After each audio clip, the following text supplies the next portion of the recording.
welcome. And if you are here, we know why you're here in part.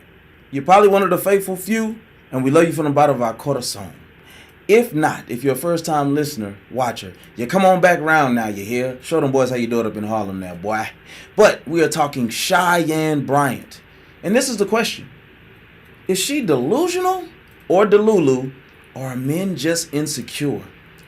We will get into it right after this. Let's go.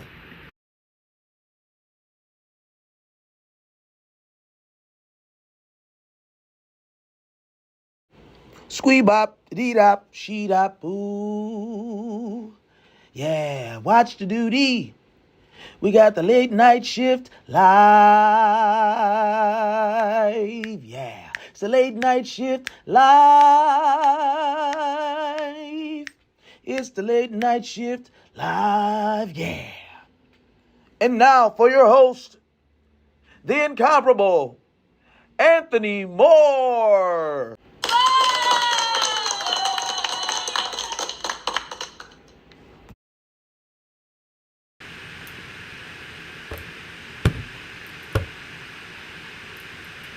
Thank you. You're far too kind. Man, welcome to the network, and welcome to the Late Night Shift Live with your boy, your host, Anthony Moore. AntMoe, for those of you who may not know for sure. And we are talking Cheyenne Bryant tonight. Listen, this is more of a variety-based network, essentially. But for a show like the Late Night Shift Live, tonight we got to get into it before we get into it. And the question, like I posed before, Cheyenne Bryant, Delulu, or are men just insecure? We got to get into it. Here is the disclaimer. I am a black man. I have no problem with black women. And I have no problem with black women who make money, and a lot of it. How about a lot of those black men and black women get together and make some money together? Welcome, and let's get into the show. So let's start it off with this very simple and effective monologue. Let me tell you this, people. Grace is free. But when we talk about relationships, we have to understand that they are unequivocally, undeniably work. And how intentional we are about doing that work is going to directly affect how effective those relationships will in fact be. If done right, we should have healthy, happy, sometimes difficult, but functioning relationships. Nobody is better in these relationships. There is no A side. There is no B side. The idea of somebody having inherently more value or less value within a relationship is not healthy. It is not real. And what it actually does is determine that your relationship isn't as equally yoked as you would believe that it is. It is in fact a figment of your imagination. Outloving and outserving each other is always going to be the key to victory and the way to the top. Not money. Money is not going to determine the overall success or failure of your relationship. I am not saying that money is not important. I'm saying that when it comes to the functionality, as we will get into, of human beings and relationships, it is a key cog, but it is not the end all, be all for said people. Pride has to be put to the side. If you desire as a man to be in a healthy, functioning relationship with a woman, I don't care if you work at Target, I don't care if you work at the S&P 500, you have to put your pride to the side. And that goes the same for our most beautiful counterparts, the women that we decide to say yes to or decide to get on one knee for and do life with, no matter what you think about how much money you bring in or how inherently great that you may be. The goal is never to be salacious. Not on this platform, not to each other. And the sooner that we understand that, the better off we will be. With that being said, welcome to the Late Night Shift Live, and let's get into the comments and see who we do in fact have with us thus far. We have Ms. Reese in the building. Miss LaShonda Reese, we sure appreciate you. Here's the ridiculousness of this. This thing moves around far too much. But she said, "Hey, YouTube family, how you doing, Miss Reese? It's always great to see you." All right, so let's get into it, man. Like I said, Cheyenne Bryant. As I stated before, there ain't no vitriol, ain't no hate here. The interesting thing about this young lady, or this somewhat older lady at this point, is she pandering to the women? Is she placating things that shouldn't be said or shouldn't be done for money, for attention, for all the above, to push the next book? I'm not saying that I'm mad or, that something is wrong, but we have to look at these things and put them into perspective. We have clips. We have plenty of clips. We're going to look at those clips. We're going to talk about it, and then we're going to talk about it some more. And I know you want to argue, so do me a favor. Tell a friend to tune in to watch the Late Night Shift live right now. Go ahead and do it. Share this right now. Like button right now and subscribe. And then let's do what we do. Okay, so with that being said, I want to get right into it, because the idea of high value or low value, high functioning or low functioning, was something that was very triggering. The first clip that I have is from Cam Newton, and I want us to look at this, and then this is how we'll kick this thing off. Let's get into it, talking about broken homes. You've identified that that's a broken home from the jump. With your verbiage of blended family means broken. I've identified that I'm dating a broken man who is creating who he is, because we could teach what we know, we create who we are. And so broken people create brokenness, whether it's through a child, whether it's through a relationship, whether it's through themselves. It doesn't have to be a beautiful baby, but you're creating brokenness. And broken people can come from married households. I'm not saying that a two-parent household can't create the result of a child who then has brokenness and creates broken blended families everywhere. I'm not negating that. That's not my point. No, I know, I'm making that point. But yes. But my point. My answer is, I not only identified that those homes are houses without a home because he's not in them, Yeah. but also that he's a broken man. You've identified that that's. So, first of all, this is one of the things that I technically don't really care for. And I mean, maybe she decided to do some things different after this interview, but she was very aggressive for a large part of this interview. And this is probably, for a lot of us, when Cheyenne Bryant first burst onto the scene. And when I say burst, I mean burst onto the scene. I think that was very strategic of her to come with the energy that she actually did come with in that moment, to come at Cam the way that she did. And the idea of broken homes, we have another clip over broken homes as well, but not from the Cam Newton, but from the Nick Cannon clip. But it's the idea of, and I would be interested to hear from men who are babies' fathers, who are ex-husbands, who are single fathers even. Please put your comments below to let me know, what do you think about that? The idea that you are broken, so you perpetuate this broken home as being this single parent, or splitting the time as if things don't happen in relationships. I'm not making excuses for anybody. Relationships end all the time. We all display large levels or small levels of brokenness depending on where we come from, but it's the idea that you are just such this broken individual, which I think what makes these clips be so powerful at times is because they toe the line. There's a little bit of truth in a good lie, right? And I mean, that could be in the eye of the beholder, but overall, the idea of this, the home, only because what she said was there are broken homes and then there's broken families.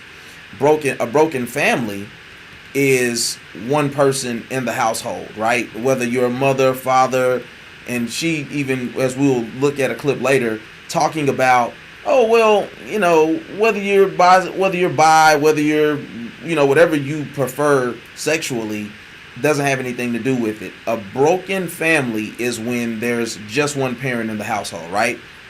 But then she goes on to talk about what the broken home is, and that is you have two figures there, but it's not.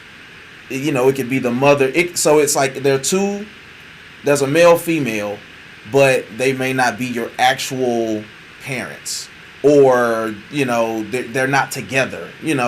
So I don't know. I think a lot of that stuff can be a little tricky, and relating it to the level of value that somebody may or may not have is what I think can be a little dangerous. As you could, whether you could tell from that clip or not, the overall video was 2 hours long, and Cam Newton was very frazzled, because if you know anything about Cam Newton, if you watch any of his podcasts or you watch any of his content that he puts out concerning his family, he is a very dedicated father. He loves his children, and I think for any man, it can be very traumatic when you start hearing that you're perpetuating this cycle. Being young, as I was, getting married and things like that, I think that a lot of the times, man, you're operating off what you know best. And the thing that I can appreciate that she says is the idea that, listen, we get it. Like, stuff happens. You make the best out of what you have. You make lemonade out of lemons, right? But it's like, but we have to call it what it is. And I think the issue that I run into often is, with her in particular, is that you can't ascribe definitions as you see them. And so we'll get into that, but I want to get into this next clip so that we could get into the second definition of what she sees as a broken home from the Nick Cannon clip itself. So let's go to that now.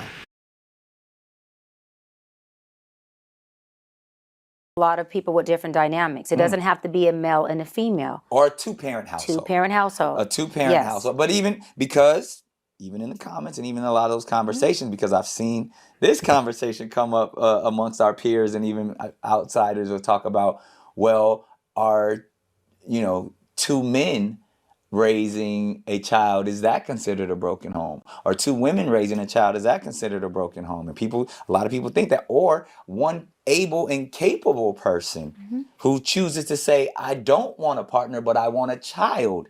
Is that a broken home? So there's so many different dynamics. Dynamics, but even going to the space, because when we hear terms like broken, we think low functioning, we think low frequency, because of that term of ultimately just being non-traditional.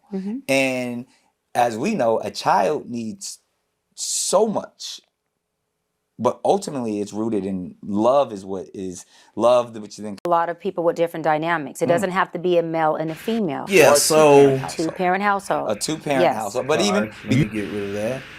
Okay, so listen, I think Nick Cannon made a great point, and bringing up the idea about the love that you give a kid. I think that more than anything. And if we're being real, right, I definitely understand and get the concept of people being in healthy relationships. And when we look at what is the model for relationships, what is the model for children, what is the ideal environment to raise kids in, you want them to be under a household where hopefully the two people who contributed outside of God to their DNA is their mother and father of birth origin, right? So we would want them to grow up in a household under those circumstances. But that doesn't happen. And life happens, right? And so what is the best case scenario, or scenario, depending on how you want to put that word out there? What's the best case scenario? You make sure that you show up for your kids. You don't let money, you don't let time, you don't let a poor relationship with a co-parent, you don't let your job, you don't let none of these things that some men, or even at times I've allowed certain dynamics not to interfere with how that I showed up for my kids, because I've always showed up for my kids regardless of the circumstance. But I think you can play mental games with yourself as a man about, what are the reasons why you do what you do, what's actually important. If if money is this thing that you hold in high regard, do your kids view it that way? And the reality is, no. Kids don't view money the way you do. And if they do at such a young age, somebody, I'm not going to say it's a woman because it could be a man, somebody is putting a bug in that kid's ear to make them value the monetary things about life over a person's actual presence. My kid, I never forget it, my youngest kid, she was having a dance recital. Now, let's skip ahead to the bad part. Not the good part, but the bad part. She ended up halfway freaking out because her sister halfway freaked out because she doesn't like being in front of people on stages. Well, when she thought that I wasn't coming, she said, Lil Riley Page, so you're not coming to my recital? And that's all that she cared about. She wanted her daddy to be there. And so kids, they're resilient. You know, if you think about the brain of a kid, even, not to go super nerdy here, but if you think about the brain of a kid, it is highly malleable up until, I think it's like 10 or 11 years old. It can learn, a baby's brain can learn any language up until that point, and then it kind of gets stuck in it, or becomes harder because the brain isn't as malleable just because of the process of how we grow and learn. So in that same way, I'm not saying that it's okay that broken homes happen, because I do believe, like what she says, that is a real thing. But it's the idea of even speaking to blended families being this broken thing. It's like, man, listen, people shouldn't be held victim to the lives that they've lived. And as long as we are always on a journey to do better, to become better human beings, that should be what matters. And we can't go back and change certain things about our lives. And so I even looked up what I was talking about now, because we're going to start getting into some of these other clips, right? And it's the idea of her saying that high value, low function, which means that you make a lot of money, but you know, maybe you don't know how to articulate yourself, you don't know how to express your emotions healthily, or high value, low function, low value, high function, meaning don't have a lot of money, but you can recite the encyclopedia without fail. You know, not necessarily just wording, but you do know how to articulate, you know how to express yourself, you know how to say when something's wrong. And if I'm being honest, I just don't like the stigma overall of there being this world where all men are Neanderthals and we don't know how to articulate, we don't know how to express ourselves, we don't know how to say what we feel. And I'm not saying that I've always been the best at it, but I could still always articulate well. And if you formulated a question in the right way, you would get a certain answer. But that also speaks to something that we don't even got time for. And what happens when men do become healthy, healed, whole, or are able to express their emotions in the right way? What then do you say about that type of man? Are you really ready for what you say you want? And that is for the woman who says, just heal, bro. Just go to therapy. Okay, I'm in therapy. We'll learn how to communicate. Well, I know how to do that now. I actually know that you're being very spiteful to me right now. How do you then handle that and then turn around and communicate it to somebody else? Let's get this pick up so we know who we talking about here. Make it a little bigger for you. Dress it up, make it real for you. So what I did was take the definition of value and of function, and we're going to match it up, because like what I just said, I don't like the idea of just making up terms, right? It's value and functionality, just like truth. Like truth itself cannot be left up to random definitions and interpretations. That is my statement, right? So let's look at I got two definitions of value. One is a person's principles or standards of behavior, one's judgment of what is important in life. I'm gonna read it one more time a little more fluently. A person's principles or standards of behavior, one's judgment of what is important in life. Now that is one that I think is necessary. And not to say that, definitions and words are there for a reason, but the other one is estimate of monetary worth of something. To estimate the monetary worth of something. So, hey, how much money you got on you? And then we're going to go to function, and then we'll double back here. Okay, so function, work or operate in a proper or particular way. So to function, to work or operate in a proper or particular way. So here's the thing. When you take a definition on its base, on what you see it at face value, nothing wrong with it. But when we start taking terms, words, definitions, and we attribute them because they exist in a vacuum as what they are. And so when we make living lives as humans, black and white, as we'll see that Cheyenne often does, we then can create conundrums, right? And I'm not gonna lie, growing up, I was a very black and white person. Gray spaces did not exist to me. And a lot of it was how I was raised, how I was churched, etc., right? But the reality is this. Us as human beings and the lives that we live, it exists on a gray scale. And sometimes that gray scale can be higher, or it can be darker, it can be lighter. But what we shouldn't do is take terms like value and solely attribute it to monetary things. We shouldn't take functionality and solely attribute it to what we just read, work or operate in a proper or particular way. So I'm a human being. I'm not a human doing. So the things that I may pass or fail on don't really determine who I am, because I just am who I am. I am a being. I'm not a doing. And so when Cheyenne does that, that's what trips up and triggers us.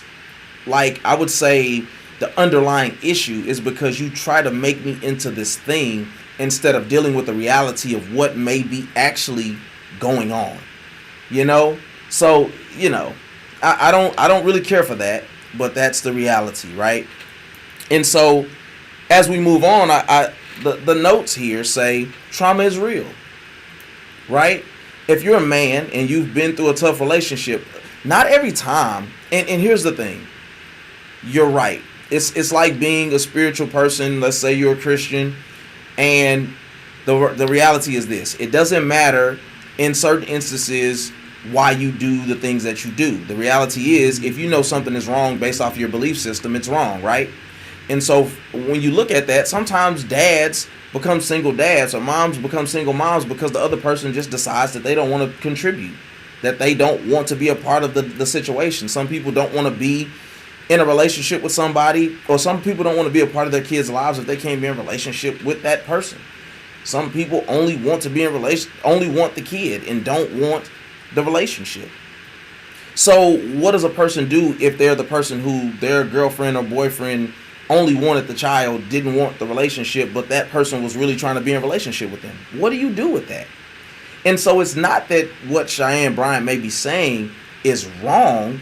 It's just the fact that it is not as simple as you make it to be. And when you just pigeonhole somebody, it's like if I stole something one time and it's like, thief, you're just a thief. It's like, fam, can I grow? Can I evolve? Can I decide to make better choices with my life? Can I be forgiven? You know, you kind of put a cap to who people are or who they possibly could be when you look at life through that lens. And so, you know, when I talk about trauma, it's like, you know, shaming other people because of their past, given what has been said about black men and the fathers that we've been in America. I just think it's done in poor taste, and you should be very careful how you tell somebody like Cam Newton, who, listen, okay, he's got 8 kids, and at this point, I think it might be 9 kids by 4 different women, because at that time, I don't know if his girl was actually pregnant. Maybe she was, but okay, let's just say it's still 8 kids by 3 different women. Listen, bro, that's not ideal. I don't think anybody goes into a situation like that saying that that's the outcome. That's what I want out of life. I want to have multiple babies, and I want all the responsibility, but I don't want to be with these women. Man, you young, you're dumb, and you're full of, you know what I'm saying? And it happens sometimes. I don't got that many kids, but that it kind of turns out to be like the same type of situations, right? And I wouldn't argue with Cheyenne Bryant that could display a level of low functionality because it is, let's be honest. And as men, this is where we have to look at, are you just being insecure? Are you just being sensitive? at what this woman may be presenting that could be truth. And that is, listen, it is very haphazard. Now, mind you, if you had your kids, let's say, I don't care, listen, Steve Harvey, whatever, he been married a bunch of times. So let's say you got married 4 times, and every time those kids, you had kids, they were in the sanctity of marriage, right? Does that make it any better than if you had 4 baby mamas, 6 different kids by 4 baby mamas, and you didn't marry none of them? Is there one that could particularly be better than the other? But the reality is, I don't think so. I mean, the functionality is the reality of, hey man, how well are you at even taking advice? Do you have somebody that you submit to? You know, are you able to communicate in a way that says, hey, this relationship has run its course, whatever. So I don't even think it's that Cheyenne is even wrong in what she says. I think sometimes she does say things in poor taste, and it can absolutely rub somebody the wrong way, especially a man who is very intentional about showing up for his kids, especially as a black man, given the history of all the things that have gone on. And it's not to throw a pity party for black men. Absolutely not. Because we should always be seeking to be better. But the problem is that she pigeonholes us a certain way sometimes, and I don't understand like where it comes from. Oftentimes she lives in a world that when you say certain things like that, I don't care how many times you quote the Bible, when you say the things that she has said, it puts you in a place where, all right, me and my partner got a famous phrase, just keep living. We got a comment here. Let's see what Ms. Reese talking about, and we'll get right to it. We want to show love where love is due. She said it's the terminology that's used. And I agree with that 1,000%. It's not what you say, it's how you say it 1,000% of the time. And so I believe that when we look at this next clip, it's going to kind of start getting into why people take issue with you taking such big, broad statements and stances on how you view people. So let's get into this next clip, and then we will reconvene.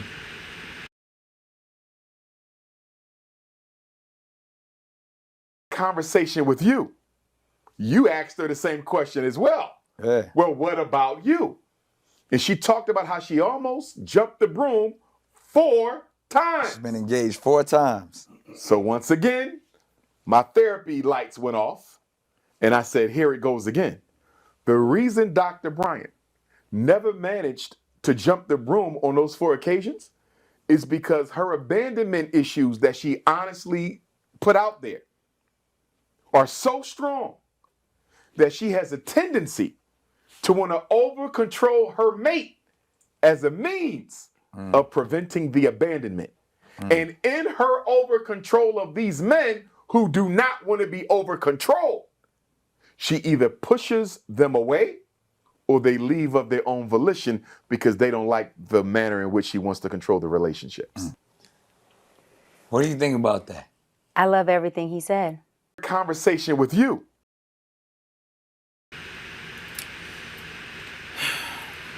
So here's what we got to get into before we get into it, right?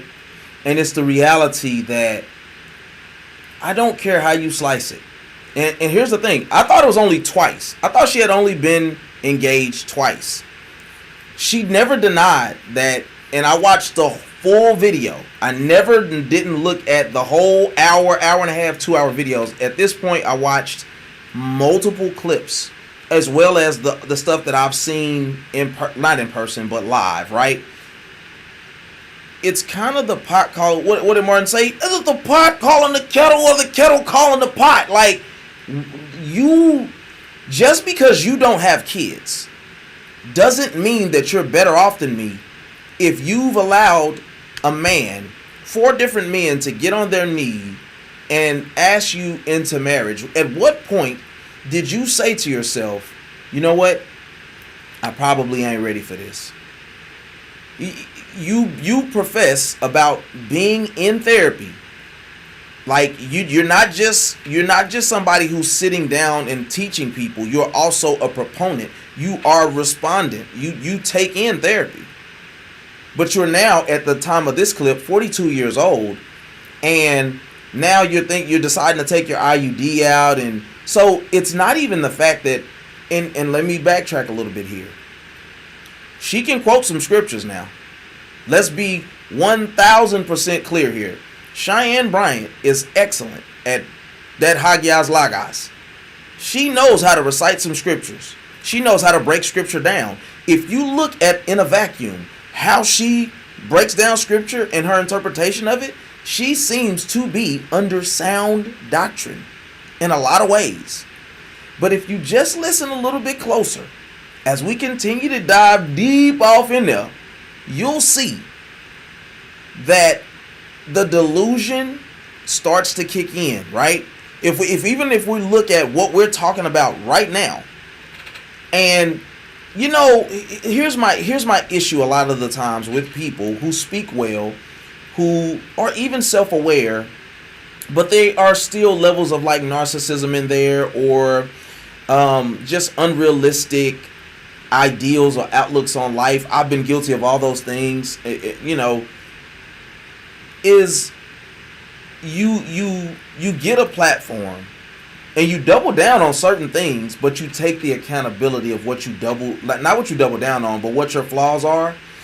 At face value, it could seem very mature, but as I'll get to at the end of this matter, some of these things seem like you're really just, you kind of just placating to the crowd a little bit. You're just trying to make us believe it's a bait and switch.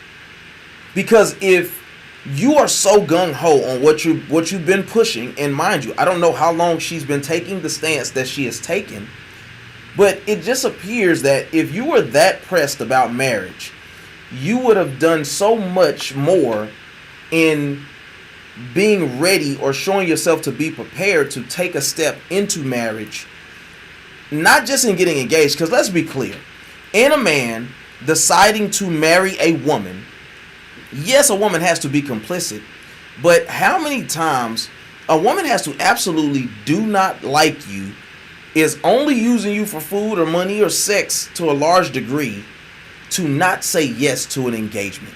That's my honest thought and opinion. I'm not saying that is right. I'm just telling you what I actually think in that regard. We got a comment. Let's see what Ms. Reese is saying. And she got to it here. Let's make this bigger so we can read this with clarity and confidence. Yeah, 4 engagements. At what point does she realize that the relationship wasn't going to go any further? That could be a red flag for men that are interested. And it's nothing to brag about either. 1,000%. And, you know, even the idea of her saying, now let's get her picture back up here. Even the idea of her saying, because on one of those clips, I didn't record that, but we are going to move on to the next clip so we can talk about that as well. But even on one of those clips, her talking about the idea of like, here's the thing that kept me locked in, on that I was slow to change. None of those men wanted to leave. And that just sounds like, you left all of those men. I've said that before too. I left all the relationships. Ain't nobody left me. Right? And that's this humble brag or something because you were just that great. That's the way that you make it seem or sound. And the truth is, you're playing games. You're manipulating. You are waiting for a BBB. If you ever watch The Mask, she's always a girl who's looking for a BBB, a bigger, better deal, or BBD. See, look, I messed that up. A bigger, better deal. And that's the reality. I don't care how much trauma you talk about. You didn't take not one of those 4 engagements all the way. So all those men, we gotta stop that stuff, and we gotta start looking at things in a real vacuum of. That's when we look at it black and white. Okay? You can't dress it up and make it real for us and make it look all pretty when it comes to explaining your stuff. But you're yelling at Cam and you yelling at Nick, and Nick is one of her clients, by the way. But it's just the idea of you portraying this thing. So now when we say, well, why aren't you married? And it's like, oh no, I've been engaged 4 times. It's like, baby, that ain't cute. And that is not something that we should be making a talking point either. Talk about that with humility, because there was somebody's, and here's the thing. I've watched her enough that I'm like, she knows how to be very feminine, very playful, very gregarious and joking, and she know how to change the voice up and talk, and she call you daddy, and she know how to rub your back. That's all things that you want from a woman. But when it's used to placate to certain emotions in pockets that aren't necessarily conducive to us cultivating this long-term healthy relationship, it's just kind of you kind of learning how to hunt a little bit. That's when it gets a little bit dangerous. So that part I don't really care for. But let's go to the next clip, because now we start getting into the high functionality, high value, low value thing that has been a cause for contention. So let's get into the clip. Between a high value, low functioning, right? Or high functioning, low value man, I would take the low value, high functioning. You would?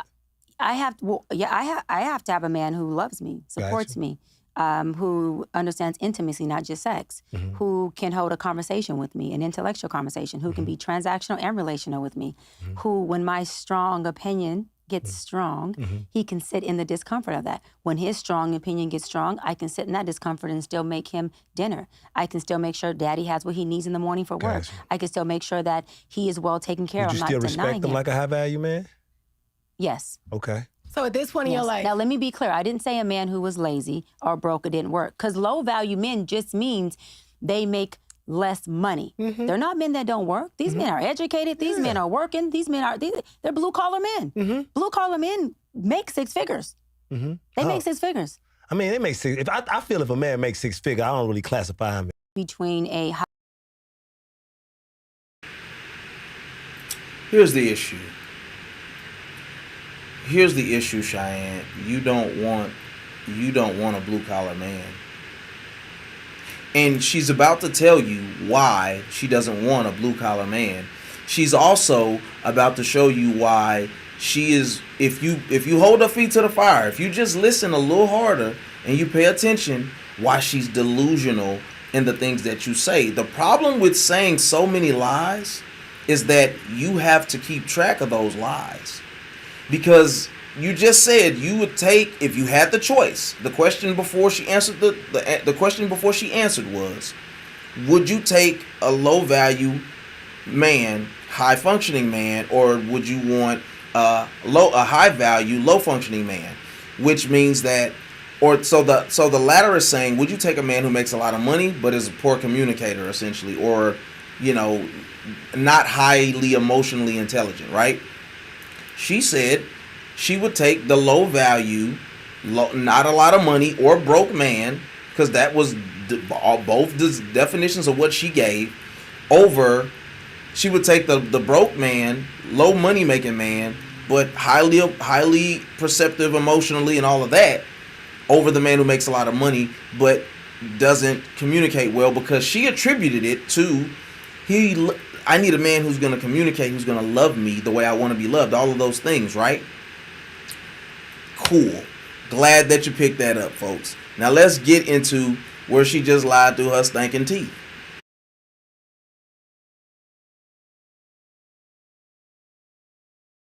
because you don't need a lot of money for certain lifestyles. Okay, I heard what you're saying. So would you take a high functioning man making $50,000 a year? That wouldn't fit my lifestyle. So you wouldn't take him? Not because he makes $50,000. Well, why? Then Right? it's because he makes It $50,000. is because he Hold makes on. 50 high functioning. It's not the judgment of the dollar amount. What is It's it? because of where I'm at in my lifestyle. So it wouldn't be equally yoked. It wouldn't be yin yang for me. Now, let's just say So that's the reason, though. That's the Dr. reason. Cheyenne, because you said you wouldn't take him if he made $50,000. It's not about judgment. It's about the fact that you It's just about the, can't like, pay he for can't- what you need Yeah. what to I'm pay saying for, is right? if a woman is in a space where she's making $80,000 Uh-huh. and this man can add to whatever her lifestyle is and he makes $50,000, for her that is conducive.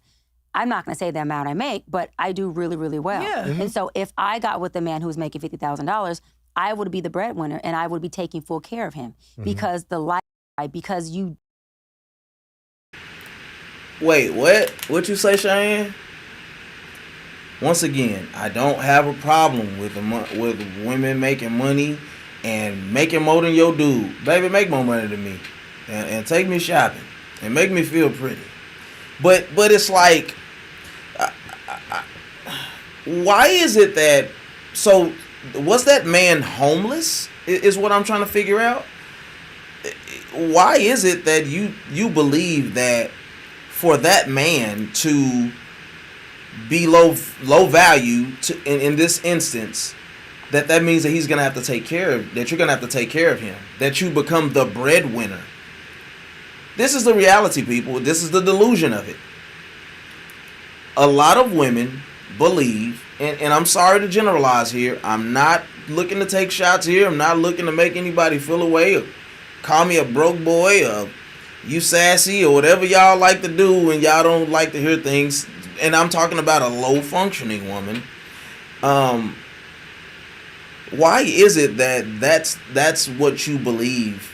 Is that if it, like, was I homeless? Did I not have a place to lay my head and I just made $50,000 and you swooped me up and you became the savior and you told me everything was gonna be okay, and that doesn't happen.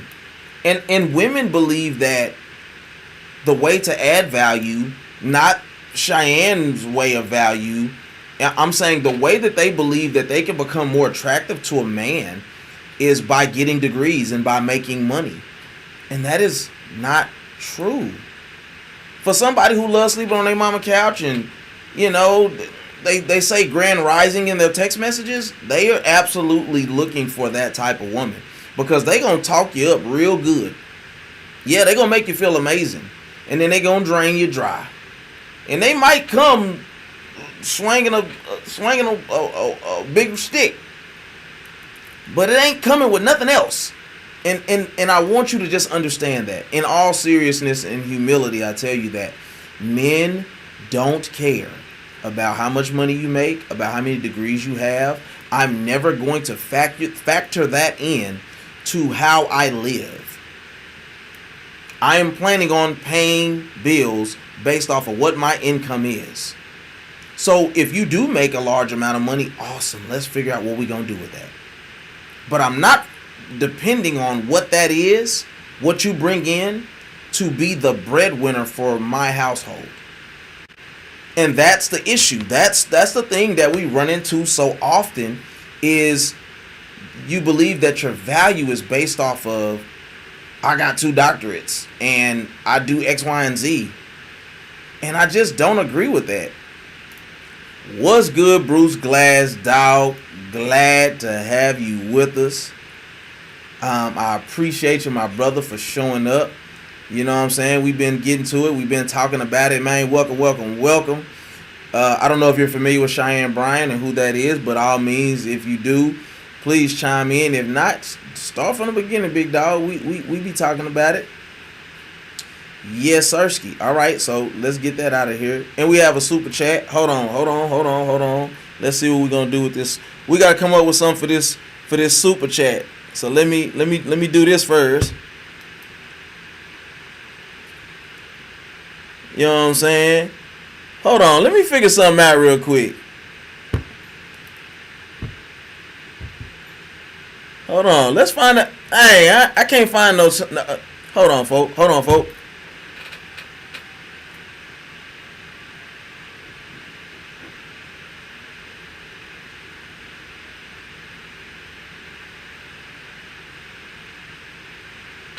Super chat in the building, you feel me? Shout out to Ms. Reese for the super chat. And I don't know if this is actually messing up the volume. You let me know. But let's see what the super chat says. And thank you so kindly, so very much for the super chat. She said, this is a valid question for me. Does it mean you're unequally yoked with someone if y'all don't make around the same amount of money? That is a really good question. So I would say, I'm gonna think about it for a second. Let me take a little swig on my canteen. Bay your thirst with Sprite, folks. I would say, no, that does not mean that you're equally yoked.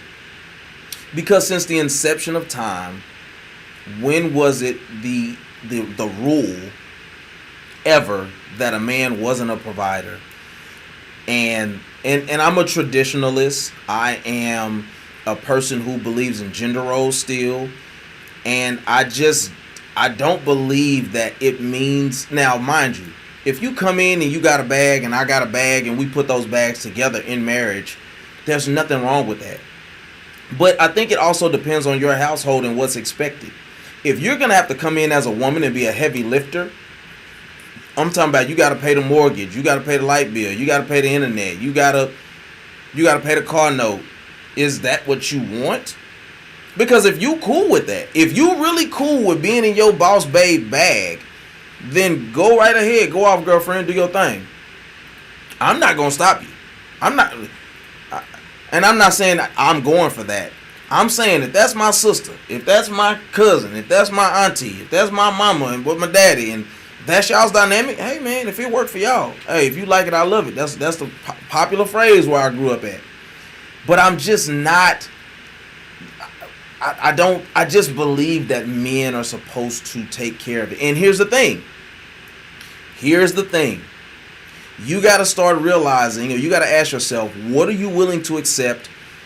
What if you believe that a man should be a provider and you make $100,000 and I make 50? What do we do as far as the living expenses? Do we move into your big mansion in the sky? Or do we downgrade to something that I know I can take care of, but we still keep the money flowing? See, these are things that I don't even think really matter in the grand scheme of things, right? Cheyenne can say what she wants to. It really exposes the heart of somebody when we talk about money, when we talk about joining together, when we talk about the seriousness of a relationship, and your response is, I'm going to become the breadwinner. I'm going to have to take care of you. Are we just boyfriend and girlfriend? Because if that's the case, we're not actually, you're responsible for you and I'm responsible for me. Buying gifts is probably preferred, but it's optional. Going on trips is probably preferred, but it's optional. So if we talking about under the sanctity of marriage, if you got 100 and I got 50, we now got 150.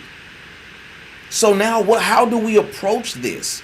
And do you still treat me like I'm the man of this household? Or do you believe that because in your mind you're the breadwinner, you're this great provider for me, you taking care of me, now I'm not a man? So I believe that what she revealed in that moment is that she wouldn't have a lot of value for a man. She would not have a lot of value for a man. And I'm trying not to mess up this mic, so give me 1 second. But yeah, I believe that she was expressing in that moment that she wouldn't have a lot of value for a man. All right, let's go back to the chat. Ms. Reese said that's also dangerous because who knows when the tables may turn. Aha. Aha. Yeah. What we're not talking about here is how often one thing about them tables, they sure enough gonna turn, kinfolk. One thing about them tables, they sure enough gonna turn. And just like you was up, you could be down. And just like you was down, you could be up. So let's keep that in mind when we start looking at certain dynamics. When we start looking at, I'm this big breadwinner. Even as a man, like layoffs happen. Here's a reality. For years now, a couple years for sure, we've been hearing about how black women are the most educated amongst men, black men and women, and how they're the biggest earners and producers, right? Cool. Like I said, not mad at that. What's the trend that's going on now? Somebody, if you can put it in the chat. What is the trend that is going on in America with black women in corporate America? Can somebody put it in the chat really quickly? I'll give you some time.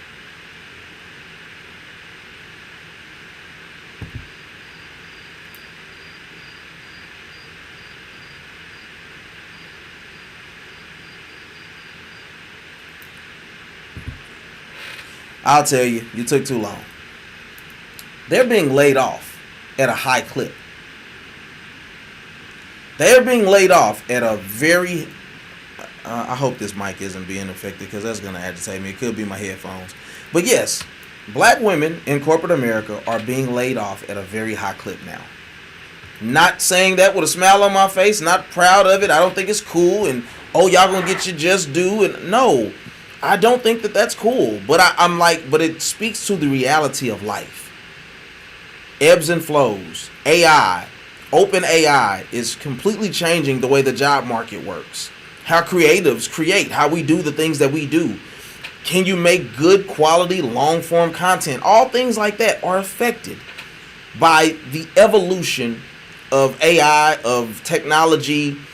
So making this standpoint of how you're going to treat somebody, or I don't want that because I'm going to do this, man, things could change on a dime. Now let's get back on track here. The delusion, the delulu that I do believe Cheyenne Bryant has displayed multiple times within these clips that I have played. And we're going to go to another clip after I say this. The delusion of time and money. She picked the time of having kids and getting married based off of her career. And this is what ends up happening to those high earning women, these high value, maybe high functioning women, right? They have red bottoms in their closet. They have wine glasses full of Pinot Grigio or Pinot Noir. And they have drawers full of lube and toys. That does not equate to happiness. I'm sorry. You can say what you want to say.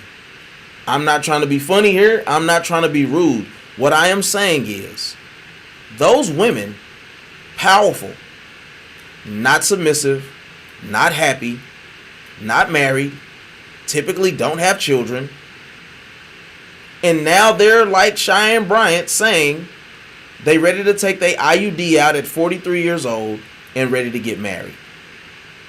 It's a delusion of time and age. Let's keep it a bean here, people.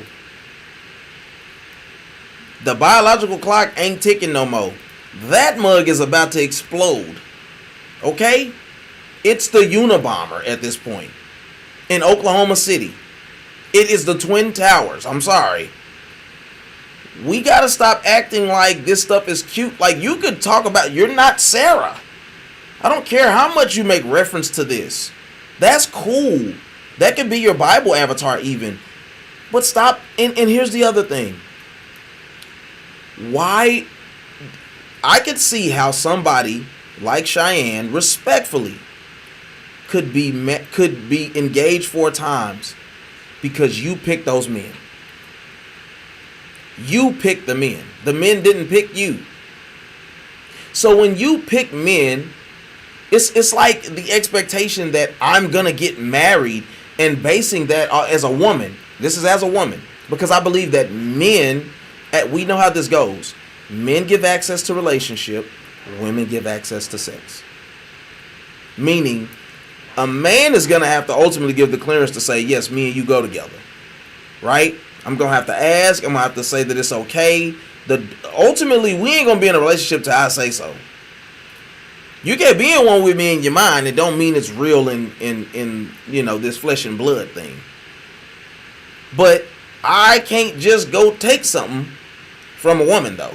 She has to give access. She has to be willing to say, yes, this is a consensual thing that I'm okay with.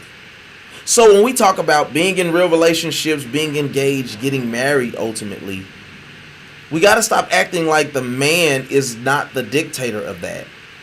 No matter how high functioning or low functioning he is. And if there's a situation where the roles are reversed or flipped, that's probably a relationship that is going to be doomed anyway. Men are hunters. They go and kill that thing. And I'm saying they go kill. They take the bow and arrow, the axe, the gun, the rifle. They go hunt. So I should be, the Bible says, a man that findeth a wife, find a good thing and obtaineth favor from the Lord. It never said a woman who findeth a husband, findeth a good thing and obtaineth favor from the Lord. It don't work like that, people. And we got to stop listening to the delusional statements of a Cheyenne to make it seem like it is safe. This is a geriatric pregnancy. And as we go look at some other clips, she starts talking about, and mind you, I don't think I actually clipped this one, but she actually started talking about how you, as a woman, a man gets older, they get less attractive, and their earning potential goes down.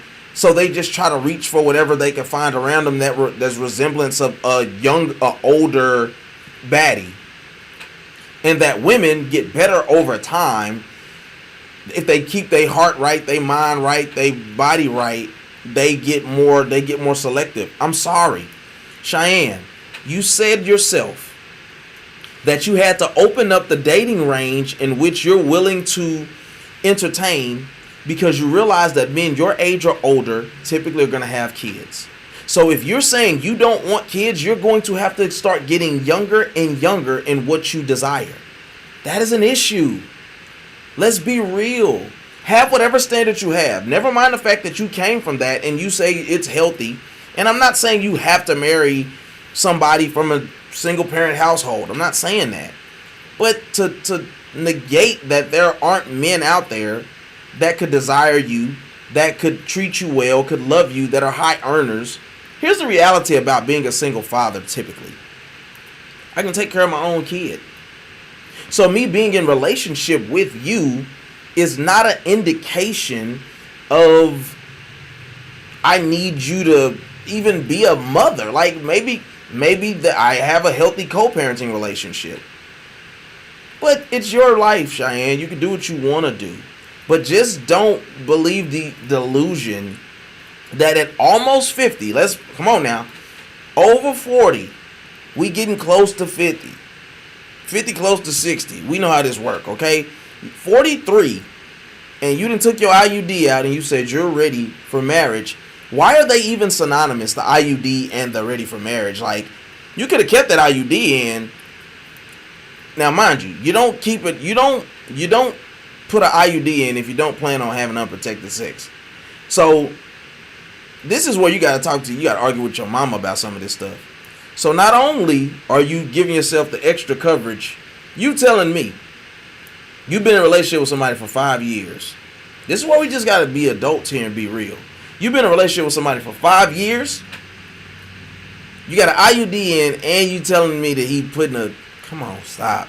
Just stop. We don't have to even get into it. If you like it, I love it, but we don't got a lot of these people, okay? You can lie to a lot of people. Don't lie to me, kinfolk. Don't do that to me. Shout out to Randy C. May. Don't do that to me. You know what I'm saying? Do it to a lot of other people. So now we're going to get into why she's not married. Let's check.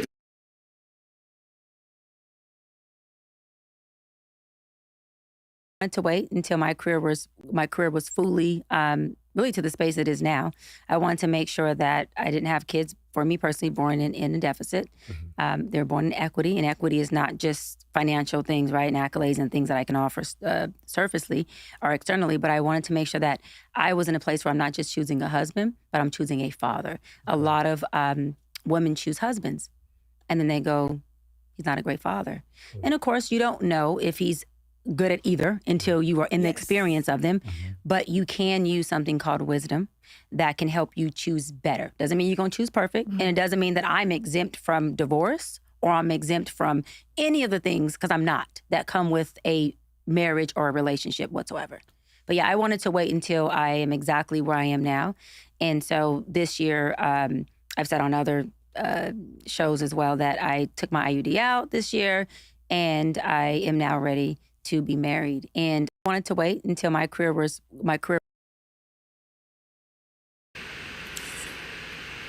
Now, this is where I think you lying, Cheyenne. Right? You're either incredibly delusional or you're lying, baby. Because who in their right mind, I don't care what you say, who in their right mind who has had the opportunity to be married 4 times, if you're a therapist, you seem to be incredibly intelligent. I don't understand why we're making it seem like this is the norm, that it's healthy, and that it makes sense that you're going to be going into the 3rd phase of life. And I look at it like 4 phases, right? 0 to 30, 30 to 60, 60 to 90, 90 to 120. As far as I know, a human has not lived longer than 120 years on the earth. That's what it says in scripture. If that's not true, please point it out to me. I ain't gonna be mad at you. But you talking about going into, you're close to going into the 3rd phase of life technically, and you're saying you're ready, like, and this is when the baby gonna be like, you know, going into the teens and stuff like that. That's just not healthy. It's not safe. It's not smart. But you're going to get us to believe that this is how you planned it, as if you knew that your career was gonna seemingly take off. It's not real. You lying to us, Cheyenne, and it's very delusional. A lot of the other stuff up to this point, I will tell you, you're right. They jealous. They a little jelly of you. They insecure. They don't like the fact that you get to call the shots. But now, as they asked you, why are you not married? Why have you yet to be married? And it's, well, my career, this is how I feel. This is how I believe. Now, mind you, I do believe that finances matter. As I've stated in conversation here over the last couple of days, love don't buy motors. It don't buy transmissions. It don't put tires on cars. It don't make lights come on. It don't put food on tables. It don't buy tables. So you can't just bring love to a table. But to think that, let's take it another further. The idea of marriage, folks, the idea of marriage is not that you come as this established, perfect person that, and perfect I'm using loosely, tongue-in-cheek here. But it's like, I've done all this work for you, daddy. I've done all this work for you, daddy, and I made all this money. And I got a career. And it's, so what? What does that have to do with what I need you to be to me, Cheyenne? The reality is, in marriage, I should be showing up to love and outserve you. I have to work to be a certain person that you want and need. You do it for me, I do it for you. That's how we reach a level of happiness. Yes, no, I can't make you happy all the time. But I tell you what, I'm doggone sure gonna try. So this idea of like, all right, I got the career that I wanted, and I'm at a place in my life that I'm satisfied, but you ain't really satisfied because now you done took your IUD out, so that means there's a baby that you still desire, and there's a man that you still desire to hang off of his arm. What value are you inherently missing that you feel it necessary to go out and try to accumulate a small fortune to try to be something to this person to make yourself more appealing? I'm just going to keep it a bean with you. I'm going to keep it a stack million, and I'm going to say a 26, 27-year-old man with no kids is not, in general, doesn't mean it doesn't happen. In general, though, is not going to want a 43, 44-year-old attractive woman to spend his life with.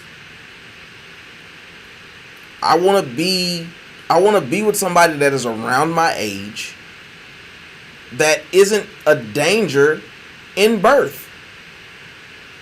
And that, when we start talking about truths, Cheyenne, you're right. Just because we, dress it up, okay, I got broken homes. Okay, you is in the danger zone when it comes to having a baby. And that's not to be funny. That's not to be disrespectful.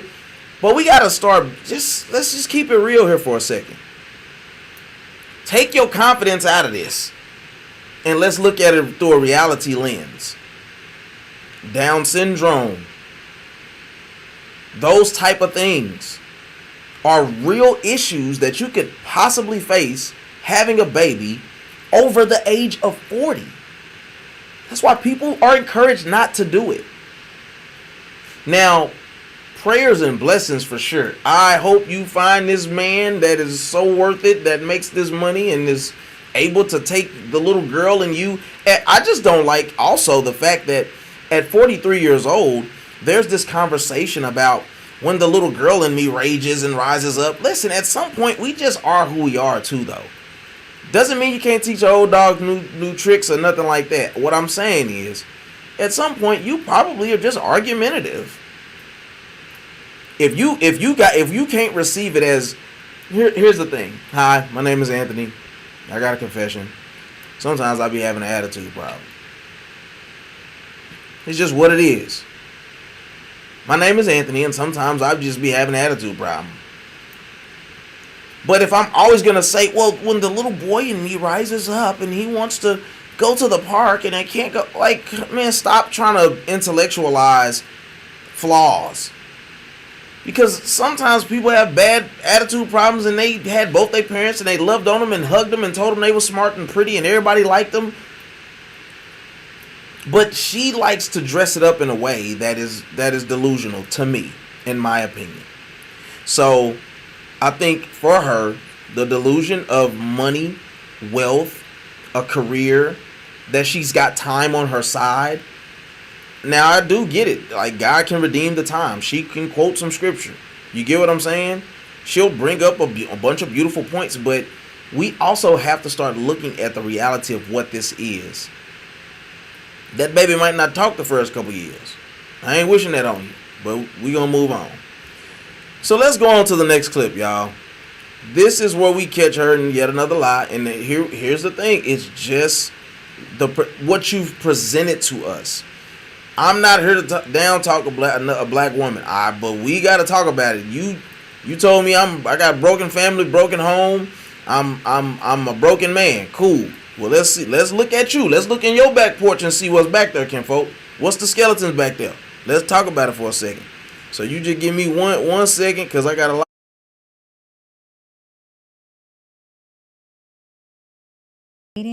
Dating but single. Enjoying my life. I have really good companions. How many are you dating right now? I'm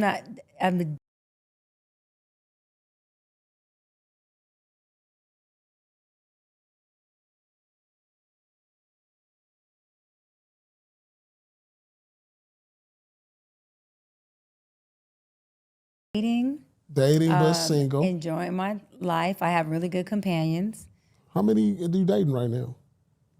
I'm not exclusively committed to anyone, but I have one guy that I have dated off and on for 5 years. Got her. We've dated for 5 years off and on. So you was his work for 5 years? You been his work? You still his work? Oh my gosh. Yeah. I know what's going on now. I'm about to. We're gonna take this sheep clothing off. Right, the wolf teeth going out.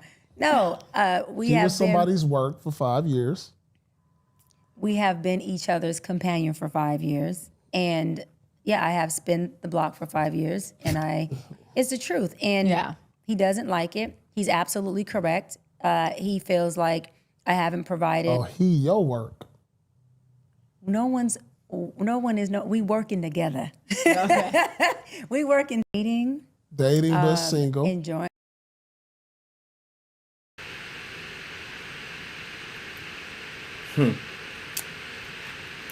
Now, am I the only one who finds it not even funny, but a little interesting that a woman who has sat up and quoted scripture and set the standard, this is who we are, and we can't be bought, and blah, blah, blah, blah, blah. Because at this point, this is when I'm a bit triggered by the contradiction. Because you can't jump off the porch and talk so disrespectfully about other people and what they got going on in their households, and talk trash to Nick Cannon and talk trash to Cam Newton And then also be very contradictory when at the end of the Cam Newton interview, he asked you about 50 Cent, but see, 50 Cent put you on. He said, you brilliant, you got this going on, we got to do blah, blah, blah. Awesome. Not mad at that. But as Cam Newton stated, 50, he got kids. He said, I intentionally meant to have a baby with this person and I didn't think I was going to be with her. He has the original baby mom that the son is Marquise, fell out with him publicly. Is he high functioning? Does he not articulate his emotions well? She said, oh yeah, especially in business. See, you want to dance around that stuff. And we can't keep going for the cap. The cap of it all. And the cap is at an all-time high. That might be the segment that gets added. Cap is at an all-time high, Cheyenne. Stop. So you've been dealing with a guy off and on for 5 years. And she's going to get into, on this next clip we're going to watch, she's going to get into why she says that this relationship, or that is not a relationship. She says, I've been off and on with the guy. First of all, she lied and tried to make herself sound cool by saying that she has great companions. Then when he said, you got multiple people? Well, no, I don't got multiple people. I'm not directly, exclusively with somebody, but it's a guy I've been dating on and off for 5 years. You would have told anybody else, if it was a man, let's put it that way. If it was a man, you would say that that man was wasting that woman's time. I would say it.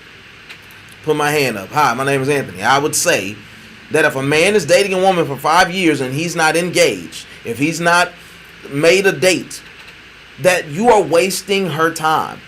So why does Cheyenne Bryant get to lie about having multiple companions, or maybe doesn't want to tell the truth about having multiple companions, then say she's been dating a guy off and on for 5 years?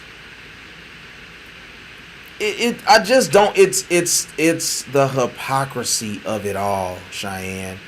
And I just wish that we would start being more real. See, because here's the thing that I've always been told.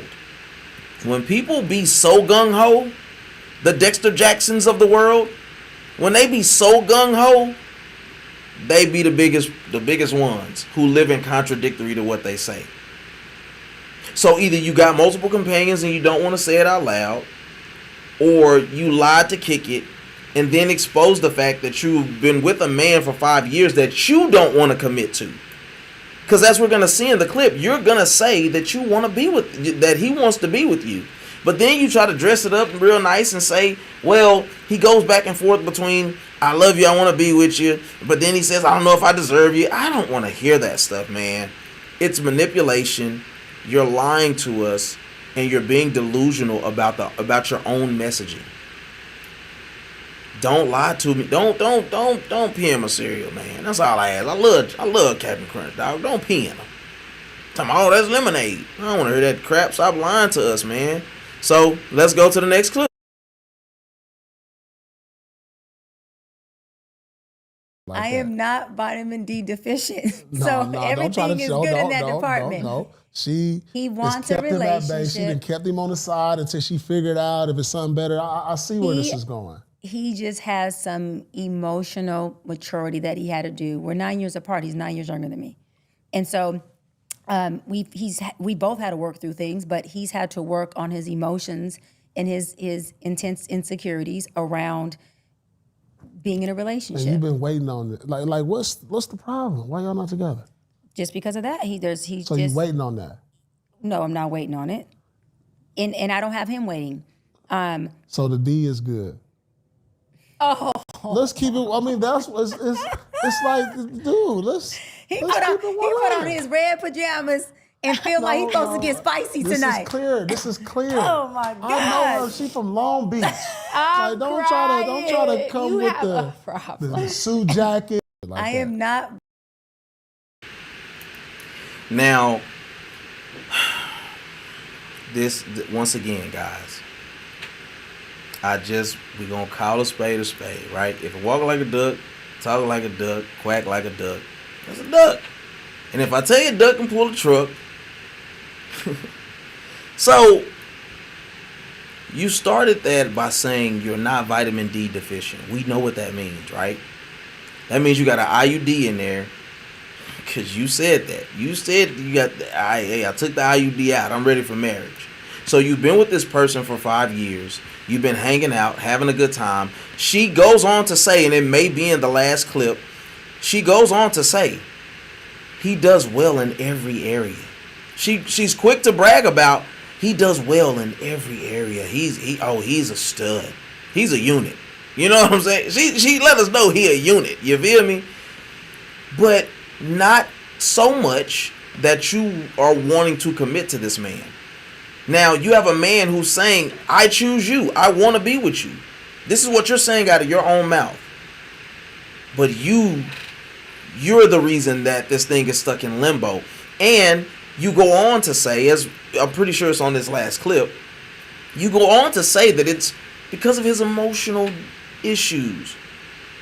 So, being the adults that we are, we're going to keep it a bean and we're going to say he be dropping off the baby leg.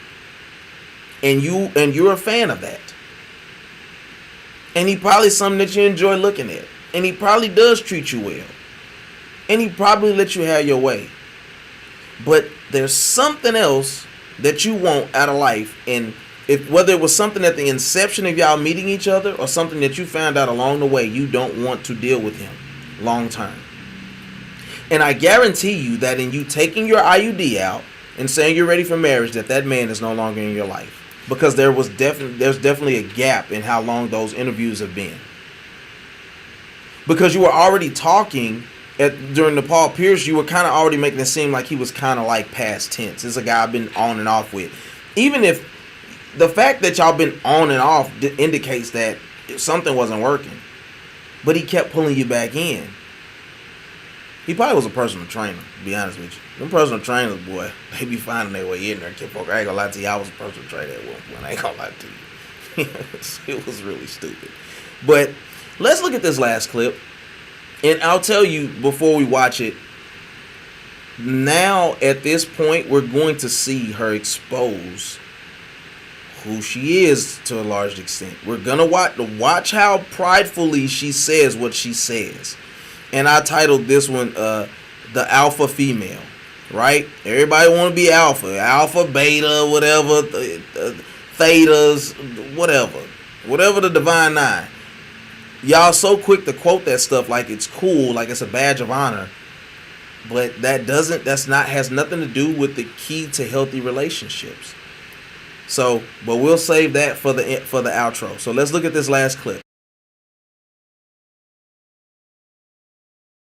Games with him. Game. It's not mental games. It's all transparency. Why is it still sex involved? How do you know we sexing?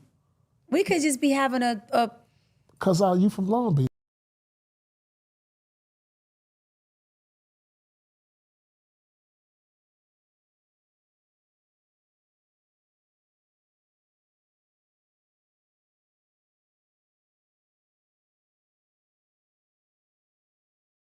How do you know we sexing? I don't know if y'all can hear me the whole time, but this I don't like that. Don't do that, bruh. Don't do that, bruh. Don't do that, bruh. Don't do that, bruh. Shout out to T.I. when they punked him. But it's like you just said that you're not vitamin D deficient. You just said that, right? So in the next 30 seconds, you say, why were you know I was having sex? But see, you never wanted to admit that was what that was about, though. Say what you want about men. Men gonna let you know, hey man, cold piece, that's a cold situation right there. I go drive from Houston to Forney for it. But you won't be honest about the thing that you're about to brag about. All right, I'm gonna shut up and we're gonna watch the clip.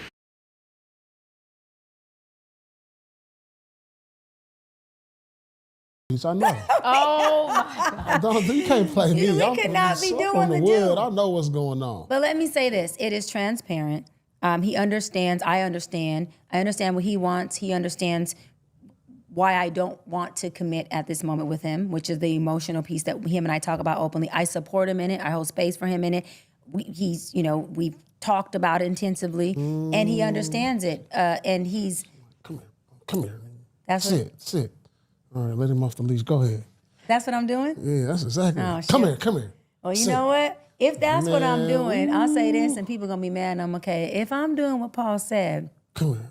I'd much rather be the one walking you at the dog park than the one on the leash, if that's true. That's exactly. So that means, Come on. to my point, at games with mental. him. Here's the thing about ego.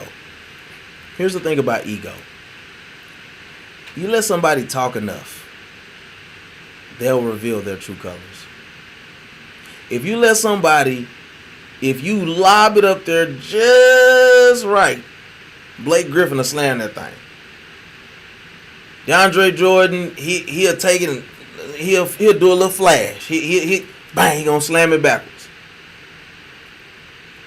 Cheyenne Bryant, smart, intelligent, well-spoken, well-studied, pretty lady,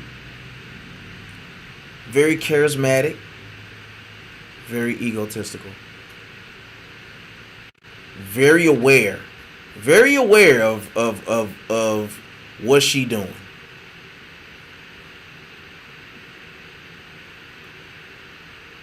Okay, she said, oh, I'm sorry, hold on, let me go up to this.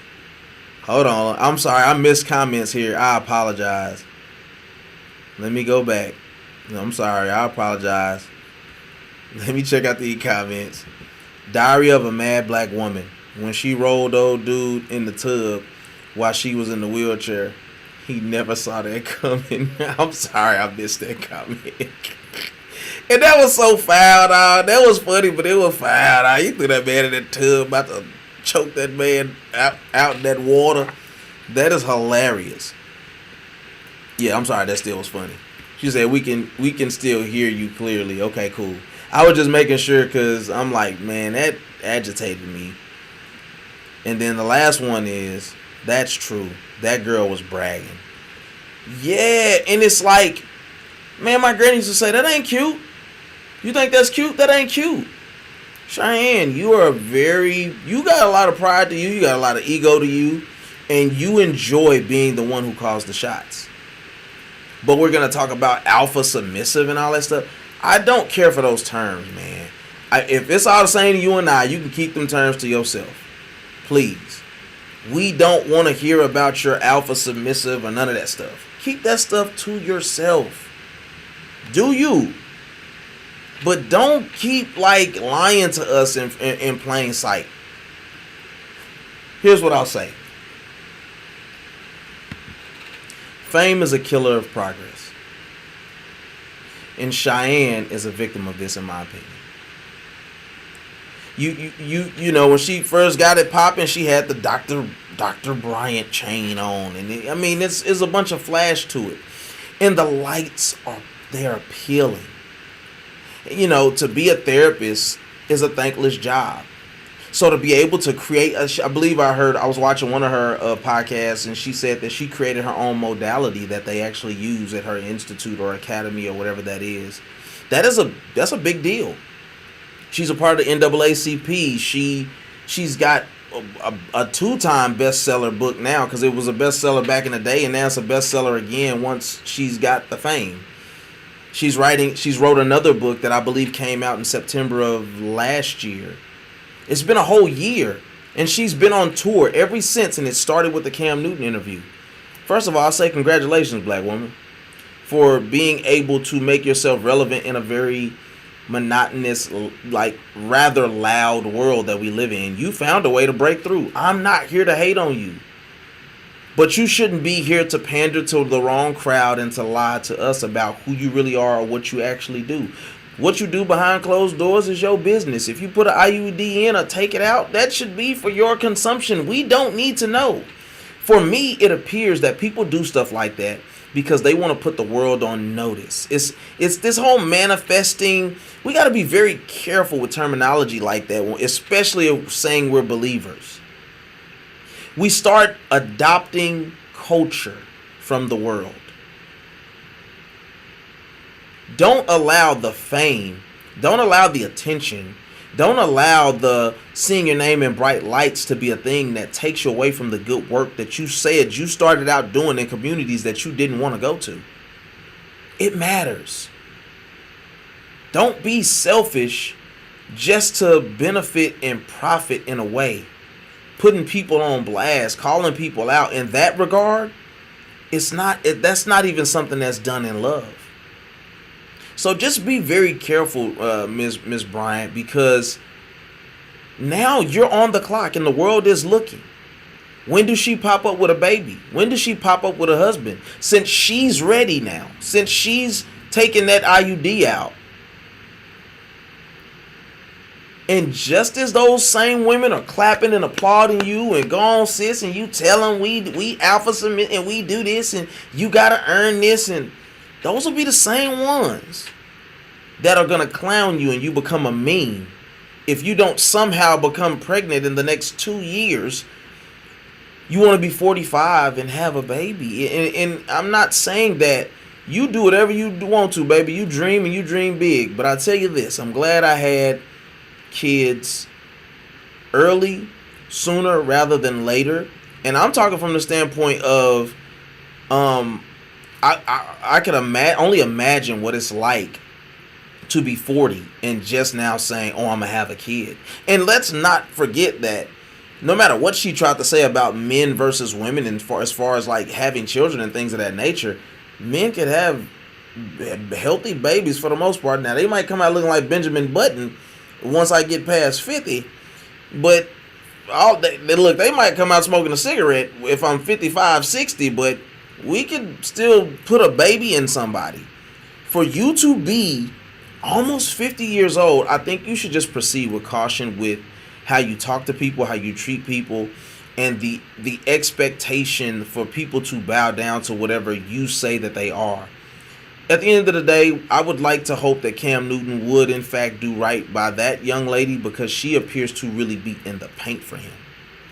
She appears to articulate and understand and take in the man that he is or has been in a way that has allowed him to grow and evolve.